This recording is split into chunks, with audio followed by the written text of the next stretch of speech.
भुंग्याची आणि किड्याची. भुंग्याची आणि किड्याची काय झाली? साथ ना छोडेंगे. मैत्री झाली मला. मैत्री मैत्री कशी असावी? कृष्ण सुदामांसारखी आपली मैत्री असावी. आणि त्या ठिकाणी दोघांची भुंग्याची आणि त्यांची मैत्री झाली. आणि मैत्री झाल्याच्या नंतर मित्र आपल्या मित्राला सांगतो की तू आमच्या घरी आलाच पाहिजे.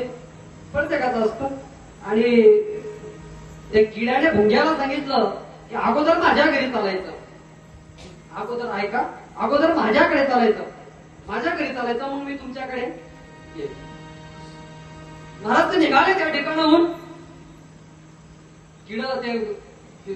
किडा समोर चालतोय, भुंगा मागे चालतोय. आणि किडा कुठे राहतो महाराज?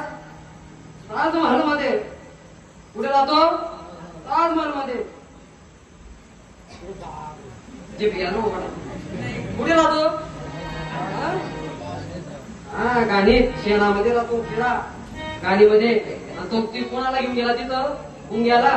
कुठे? शेणामध्ये. काय म्हणे? खावं लागणार आहे महाराज. मित्र येतो. किड्याच्या संख्येमध्ये काय खावं लागलं? शेण खावं लागलं. कोणाला? कोणाला? कोणाच्या संख्येमध्ये? आणि तो म्हणे का बाती मी तू कर म्हणून तू मग येणार.